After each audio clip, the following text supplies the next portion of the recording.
Hello, everyone. Welcome to another episode of Insight. I'm your host, Justin Cobb, and today I have this wonderful guest. He is coming out to us all the way from California. His name, you've probably seen him on TED Talks. If you are a fan of TED, you've probably seen his face several times. The man's done four that I can remember. LeRon, if you have any more coming up, you can No. update me on that. But it's so fun to have you on here. I appreciate the work that you're doing. Thank you for coming on to the show. Thank you so much, Justin. I really appreciate it. I'm glad that we're able to connect. I'm a fan of your work. I like how you are just so just you are who you are. You know what I mean? And there's no fronting about it. There's no, oh well, I'm gonna act this way, and like no, like just who you see Justin is, that's who he is, and so that's something that I really admire. So thank you so much. Brought to you by Cham Cham. Each one an expedition in flavor. It brings zest, it brings zing, and is rooted in culture and connection and community. What are you waiting for? The audience is tuning in to get a special 10% discount code INSIGHT at checkout with their online purchase. Experience the flavor. I love that. Oh, thank you. And speaking of authenticity, I feel like there's so many things to talk about in that regard. And it's really eating into a lot of feelings that people are witnessing and encountering. Let's put some things in context for audiences, Absolutely. because let's be real, we're in some pretty challenging times. Groceries are going up. People feel stalled in their careers. People are not in alignment with what they're doing. And on top of that, we are witnessing some of the greatest crises in our generation happening before us live, whether it's the mental health, whether it's climate change, whether it is our socio-political tensions. We got a lot on our hands, LeRon. But I love how you come in, and one of the things that you do is you're authentic to your story, and you literally are not afraid of sharing about your experience. Let's walk through some of that. Like, can you tell me more about that journey and what that is for you? Man, well, first off, thank you for that. For me, Justin, I I grew up around people that encouraged me to write, to talk. I've had a stutter since the age of 5 or 6. So because of that, I've had difficulty talking. But my mother, she would always say in so many words, you're just as good. Don't let that stop you.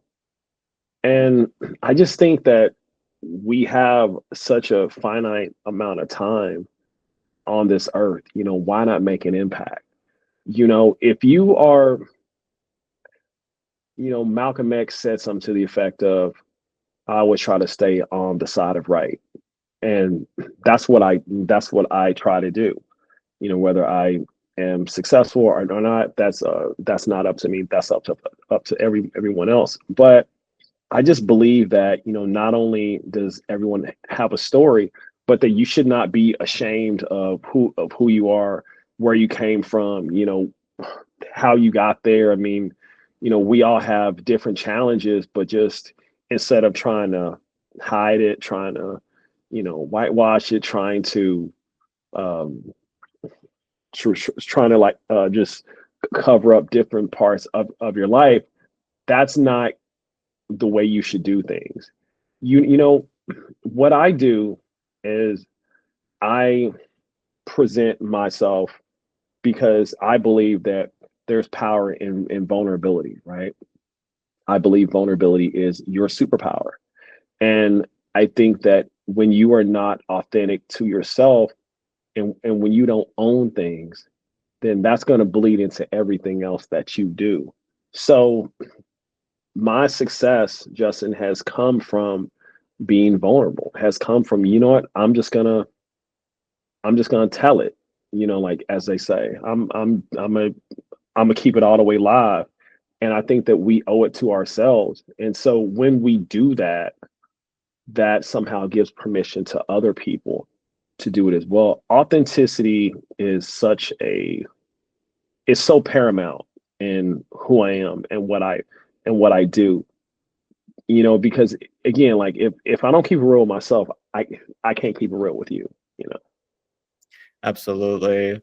And being real is one of those things that we all love to celebrate, and we can put on all the fanfare about it on social media.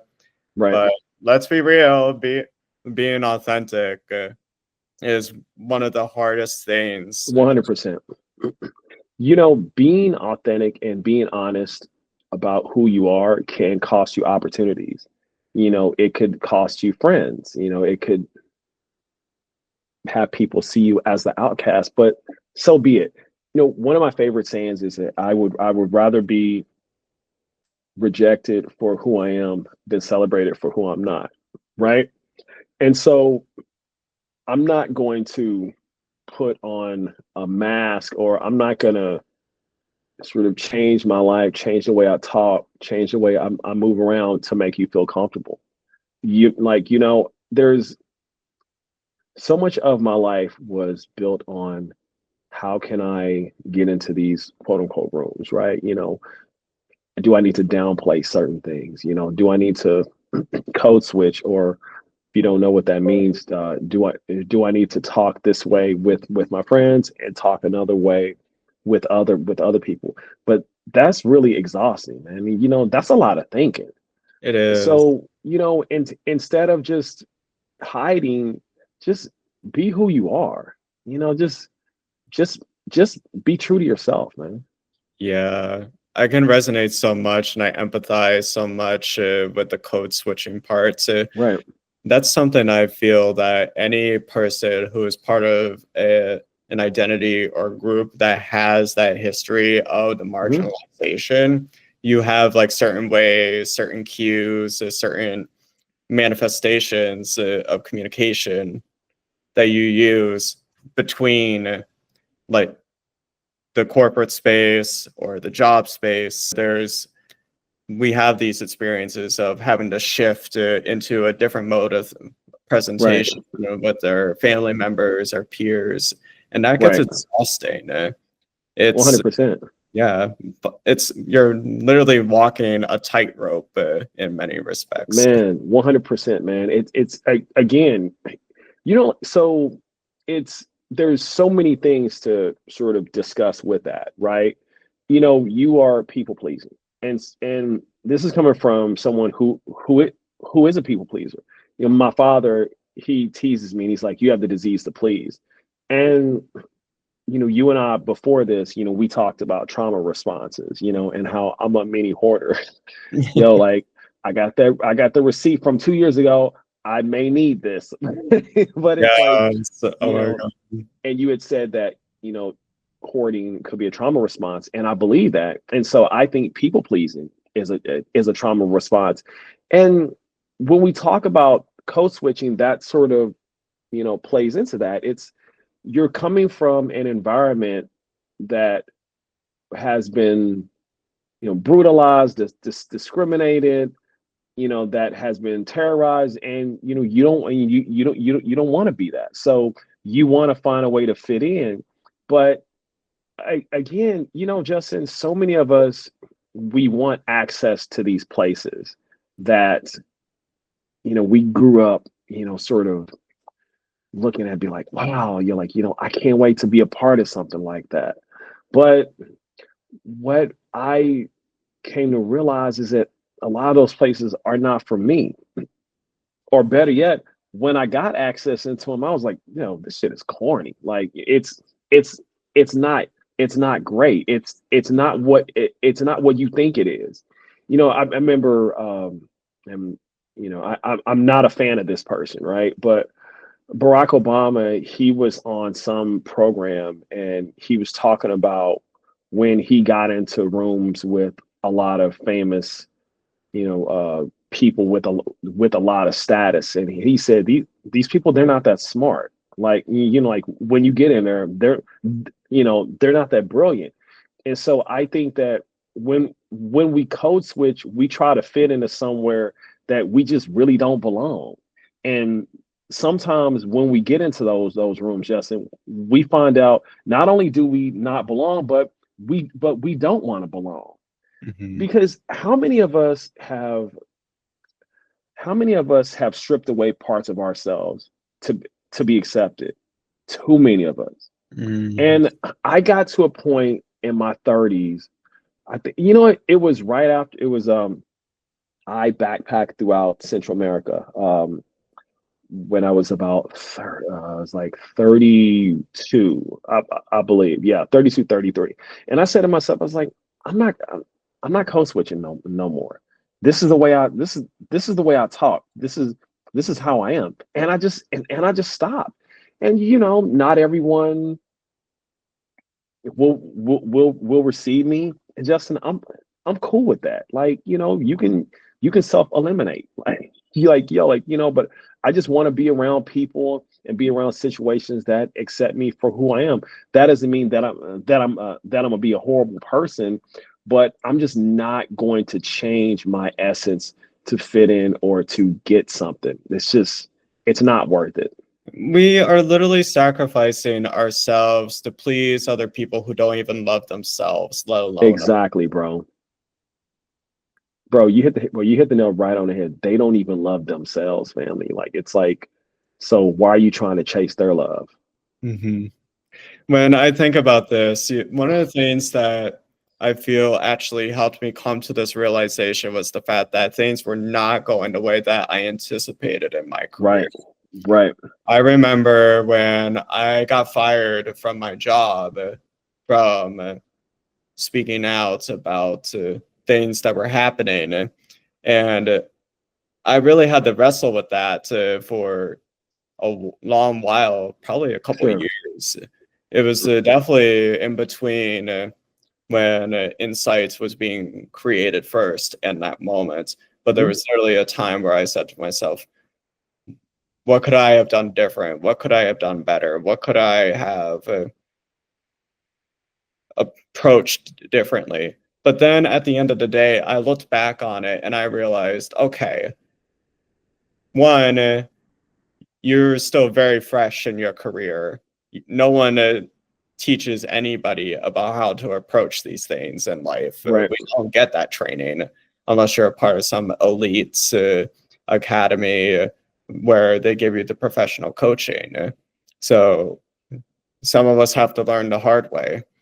And that is not a measurement of who you are as a person.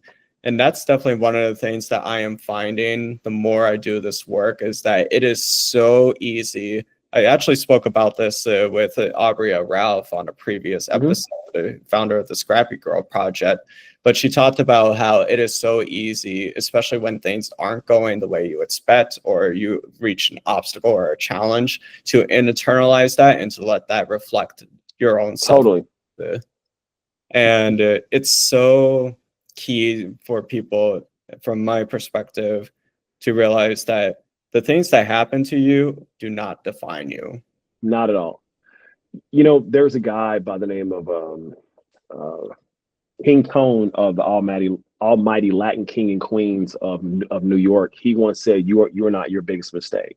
Now, that's not saying that what you went through was something that you did, but we can't internalize one incident in our lives. Like our lives are just full of like all these episodes and events and so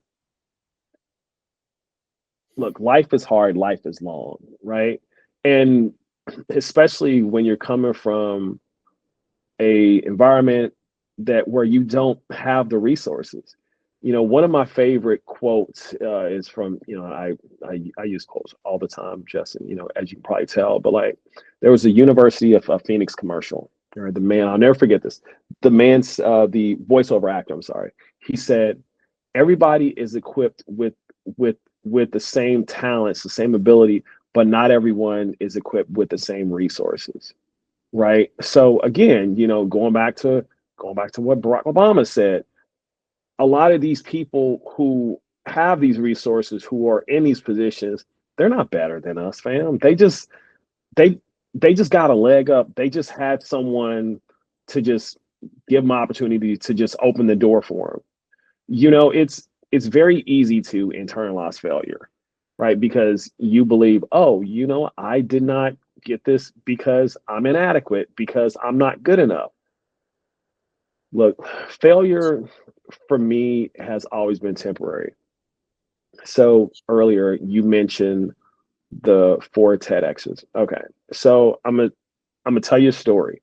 My first TEDx, I applied. It was one of my biggest life goals, right? My first TEDx, I got it after I applied. I believe it was like 2 or 3 times, and I just got in. The second one took me a year. I remember there was one day, and I'll never forget this, Justin. I was living in San Francisco, and I just got turned down for another one, and I'm like, what the hell is going on? I was so depressed, man. I was just like, and so I was like watching like motivational clips by Kobe Bryant and LeBron James. And so I ended up leaving my place, and I went downtown, living in San Francisco at the time. And I ran into someone I knew, and he was in drag, and I was like, what? You like, we started talking, and he was like, dude, don't worry about it. Just keep pushing. And that's the thing. It's like it's hard to get up and to keep pushing when you fail. But what else are you going to do? I think that we should allow ourselves time to grieve. If you did not get something, if you were not successful, hey, it's okay to take some time to just be sad about it. I One of my biggest life goals now is to speak at the United Nations. So this year I was declined. I was pretty out. It's pretty sad. I gave myself a day to be like, can't believe it. Because dude, Justin, I was super excited. But then I said to myself, okay, LeRon, this is what happened. This is pretty much your entire life. You've been turned down, you've been turned down, you've been turned down, and then you got it. We're gonna keep going. And so that is the thing. Just for just everyone, just don't internalize failure. I mean, to put it into perspective, LeBron James has been to the NBA Finals 10 times. He's lost 6. Think about that. You get all the way almost to the top of the mountain, and you fall back down. Tom Brady, it took him, he had a stretch of not winning the Super Bowl 9 years. Like, that's like, oh, okay, maybe I'm not going to win another one, but he didn't give up. I just think that we just have to just keep going, and don't be afraid of the pivot. I mean, I'm pivoting now, due to Trump's. I'm not gonna blame this all on Trump, Justin, but just due to the attitudes of DEI and race in America, I'm not getting a lot of speaking engagements right now. So I've had to pivot. Cool. We got to be about the pivot. I'm not going to internalize this. Oh, maybe I'm a bad speaker. No, I just got to just do something else. When the pandemic was, I guess, going on, I mean, even though we're probably still in it, many restaurateurs had to pivot. They had to change their menus. They had to put seats outside. Put tables outside, but they didn't close shop. They just kept going. So, don't internalize failure. Don't internalize failure. And I tell people all the time that change is a part of life. And 100%. when you try to work against change, you create more misery and suffering for yourself and those around. I like that. Mm-hmm. I like that. Yes. And change is, it's so easy to be afraid of it because we are so comfortable to the way something is. We don't realize that change is a part of life. And it's when we realize that things always move and nothing is the same. And look, even like look at now at this conversation, we're literally having a moment where two people who didn't even know each other, life changed. And now here we Absolutely. are. Absolutely. Change is inevitable, and we have to embrace change because change is going to happen regardless. So, I mean, Mm. you might as well you might as well go with it. Hello, everyone. Real quick, I can't wait to share this with you all. This February, I am getting ready to release the Insight Prompt Pack 20 prompts to build your platform. It's an excellent guide in not only clarifying your voice, but empowering you to navigate systems that weren't built with you in mind. I used these prompts, which I devised myself, to help clarify my voice and speak and share my story. And I wanted to share this with y'all. It includes tips, it includes examples, and I'm so thrilled to be sharing it with you all. Be sure to subscribe and check out my Gumroad, and definitely be sure to stay tuned for the drop. Yeah. And one of the things that I wanted to ask you, speaking on the topic of change and pivoting, because here's the thing I'm finding too, is that sometimes the pivots that we have to make, they actually put us in a better space to grow Absolutely. than where we would have been if we stayed. Was there a particular pivot or circumstance in your life that you remember Oh my God. that change was actually serving you for the better? Yes. So, arguably the most. So there's been a couple points in my life that have been so important. I'll say one of the most recent was back in 2012. Okay, story time. So, uh, late 2011, I was laid off from my job. I was living in was my second stint in San Diego, and so I'm like, damn, like this was like right after Christmas. I'm like, man, I ain't got a job. My girlfriend at the time and I, we were not getting along, and so we got into a fight New Year's Day. She she broke up with me on New Year's Day 2012. So I was just not inspired. I was kept on saying, well, I'm gonna write this book. I would always say I'm gonna, but I wouldn't do. And so it wasn't until I really sort of took a look at my life, realized that like partying, being promiscuous, drinking, none of that is going to make me happy.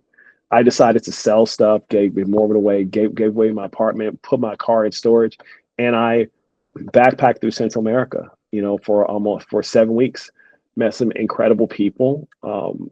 I began to write 2 books.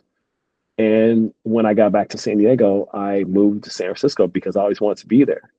And making that change, Justin, um, taking a risk, betting on myself, it changed my life. Like I don't know where I would be if I didn't make that pivot. And so it's really important for us to take a chance. Things they may not work out the way you think they'll work out. I'm Catholic, so I believe that, I believe in God, and I always like the saying, like, you want to make God laugh, tell him your plans. And he's probably like, oh, you think that's gonna happen? It's not gonna happen like that. But if you don't take a chance, if you don't pivot, because you're gonna have to pivot sooner or later. Like nothing is static, everything is dynamic, everything is changing all the time. And so just like what we talked about, Justin, if you don't embrace change, you'll be miserable. And sometimes you have to shake things up, man. Sometimes you gotta some sometimes you have to roll all the chips in the center of the table and just bet on yourself. And so after that, Justin, I am so confident in betting on myself.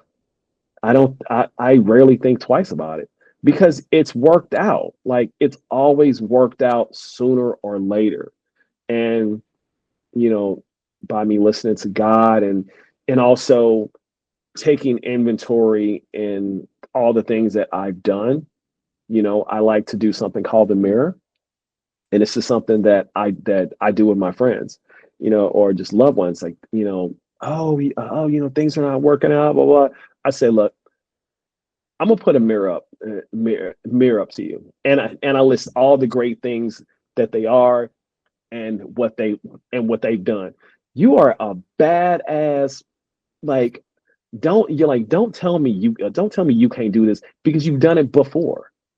And so that's the thing. It's like, just have faith, be confident, and just pivot. It will work itself out. Yes, and I also want to highlight something too, that pivoting is not giving up. No, no, People think that, again, we have like these expectations for ourselves about how things should look or how they should be. And like we mentioned before, the pivots sometimes work out better for us anyway. Like here we are, and we're talking about people who have to move to places that they got away from, or places that they have never been to, because life says, hey, like this is not a space anymore. And you feel it in you. You just know in your heart of hearts, like, I can't keep going on this anymore, but I'm also absolutely. terrified of going forward. But one of the things that I've been teaching myself in all of this is self-compassion. Okay. Understanding that it's hard, and more importantly, just because it's not full unfolding the way that I expected it, it does not mean anything about my character. If anything, it shows the kind of leader that I can be in times like this. Sometimes life sucks. Word. Like, I hate to break it to people, but Yeah, life is no. not a life, and life Yeah. is the true, like, end all be all. Life does not care. If you get cancer, it'll give you a car accident. If you lose Woo! a job, it'll give you a mental illness. Like, come on. Yeah. Like, life is literally just throwing whatever it is, but it's up to you to decide the kind of choices that you are going to make with the circumstances that have been presented to you. Yeah. Like, I love that, Justin. I remember, like, I was talking with my dad one day. I just remember this scene from this movie, Paid in Full. I don't know if you've ever seen it. And I told him, I was like, you know what, Dad? I said, the thing about life is, like, shit don't stop. You could be hurting, it don't matter. It still goes on. And he said, and you ain't the only one hurting. And I was like, damn, like, life is going to keep going on. And so you're right, man. I mean, a lot of times in life, it's all about how you respond. You know, people, we all have pains, we all have disappointments, we all have to change, but we have to keep going. Like, again, like, there's nothing static about life. It's always going to change. And, a lot of times the things that happen to us are out of our power, right? They're out of our control. The only thing that we can do is to control how hard we work, and to control how we respond. Mhm. Gosh, I used to really be worried. I used to really be concerned, and would sort of doubt myself. And my mother said, "LeRon, there's no place. Self-doubt has no place in your mind." And I was like, okay, that's real. It's like, it's gonna happen. Like, whatever's gonna happen, it's gonna happen regardless. You know, it's like what Kobe said. He said, doubt's useless, because, again, like, whatever's gonna happen is gonna happen. Like, if you win, great. You still got to get up and do it over again the next day. If you lose, okay, that sucks, but you still got to get up and do it and do it again, man. It's like what you said, life sometimes sucks too. Life is hard, Hmm. and I want people to understand that it's like, just so one of the things that I've been doing for like the past year and a half, Justin, is like I've been just concerned with the work that's in front of me, right? I have not been future tripping. I need to do this. No, what is in front of you right now? What needs to be done? So as soon as I get done with this task, I'll move on to the next task. So it's essentially putting one foot in front of the other and just simply controlling what I can control, man. And just responding to whatever comes to me. And it's beautiful too, because the thing that a lot of people are wrestling with right now, from my perspective, is that sense of doubt, but it goes so much further. A lot of it is rooted in this idea that our value had to rely on this one particular outcome. Right. I've been thinking about with insight. We have always been putting in so much emphasis on what an outcome should look like, rather than realizing that the journey is also worthy, and that the goals that we set for ourselves and the actions that we took to achieve those are worthy. And the pivots that we made along the way, the obstacles, those are beautiful too. That's how we build community. And 100%. I keep on, you talked about being Catholic, and I'm going to share this with folks. Not many people know this about me, but I actually dabbled in Catholicism when I Okay. was younger. I don't practice it. I lean more towards just a spiritual Sure. embodiment now, as opposed to like one particular tradition. And I dabble in a lot of different stuff, but one of the things that actually has been serving me very well in this is the Lord's Prayer. When we talk about asking God to give me the strength to change the things that I can, and Right. the ability to embrace the things that I can't. Absolutely. There are some things that are not within your control, and you don't have Absolutely. to control them. That's not why you're here. You're not here to fix the world. What you're here to do is to influence the little microcosm that you have power over. I And like that. yeah, I mean, it's like, this is taking it to maybe woo woo, but Oh, good, man. Do your thing. but like, when we talk about manifesting, and when we talk about owning our journeys, the bravest thing that any of us can do is show up in the things that we have control over.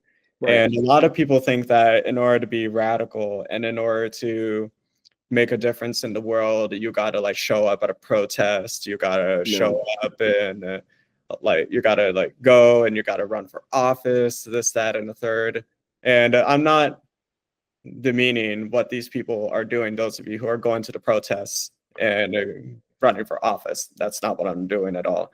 But what I'm saying is show up for the things that you have in your sphere that you can align yourself and do. Because believe it or not, you have gifts, you have talents, you have skills. And if you don't think you have any, what better time to start learning than now? Come on, let's go. Like, and Absolutely. I'm gonna channel my inner Miss Frizzle, and I'm gonna say like, hey, come on, everybody, make mistakes. Let's go. And if things don't work, find out why. like, Absolutely. like I love the beauty in this. And one of the things that I actually was talking about with actually Dr. Stephanie Lilha Big Crow about is that nothing that could be taken from you was ever worth keeping. Interesting. I like that. Okay. Mhm. Okay. Can you break that down for me? Yes, something that is inherently yours can never be robbed from you, or it was never anyone else's to take from you. So I know you're in the criminal justice space, and you're advocating for like making sure that we have justice and sentencing. Absolutely. So your freedom can't be taken away from you. They can chain you, they can put you in prison, they can limit your mobility, and they can really do some things to you. What happens in here is going to be where you have to hold the line. Your body is under siege. This is where the freedom is. I can dig that. You know, like I had a colleague of mine tell me one day. He was like, you know, LeRon, they can never take away your talent, man. And I agree with that. It's, you know, there's certain things that we have to hold on to, right, Justin? And I believe that so much of this world tries to strip you away. It tries to strip away your individuality because they want you to conform. You know, they want you to you know, we don't want you to wear say a pink shirt, sneakers. We want you to wear navy blue suit, white shirt, brown shoes, whatever. They don't want you to be yourself. And so I think I really want young people to listen to this. Don't let them take away your individuality, man. You know, peacock, you know, like just, I'm serious. Like, like, you know, you have to own yourself, and don't be afraid to be fabulous. Don't be afraid to be, you know, not using the sort of in a double entendre way. Don't be afraid to be out. Don't be afraid to have a voice. Don't be afraid to just you know, use, it's going back to code switching, man. Just, you know, don't let them try to take away that. I'm sorry, take that away from you. Because, you know, so many of us, we just forget that, and we just become consumed with just being a cog in the system, man. Paying bills. Oh, you know, gotta pay this mortgage, so I'm just gonna sacrifice who I am. Don't let them do that. You know, just hold on to that. You know, always dream, and just always speak up. I mean, you know, speaking up, you know, you said earlier, Justin, speaking up costs you a position.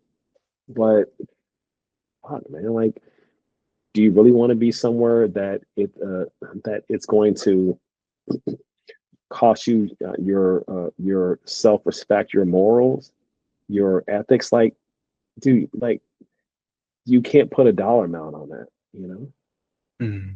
Exactly.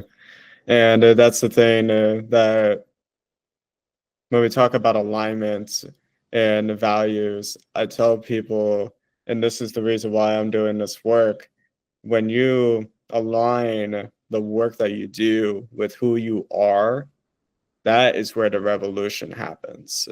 Absolutely. I Absolutely. love all that. And LeRon, I know we're coming up on time. Yeah, So no, it's all gravy.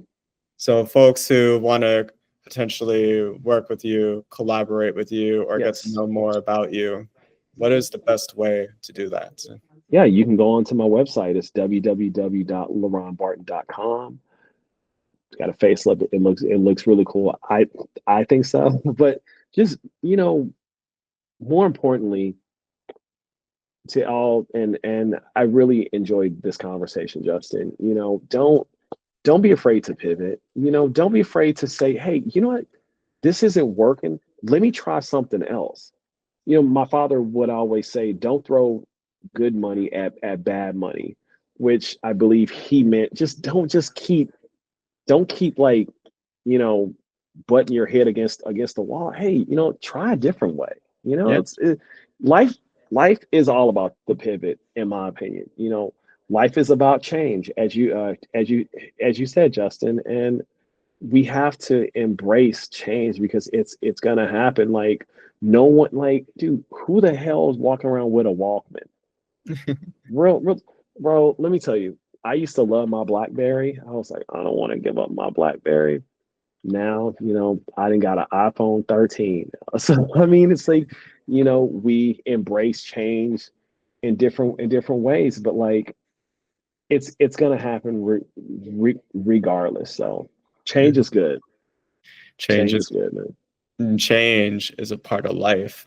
100%. Yeah, it is what it. But I mean, it's gonna happen regardless. So Yes. Oh my gosh.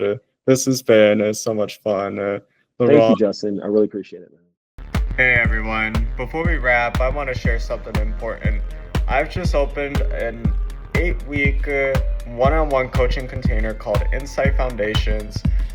This work is for people navigating transition, burnout, or deep questioning, and who need some grounding, clarity, and direction now, not someday. If that sounds like where you are, I want to work with you. You can find the details and next steps in the show notes. And if you're not there yet, sharing the podcast and staying connected still makes a real difference. It helps this work reach the people that need it. I am so grateful for you all. Be sure to stay tuned for more insight.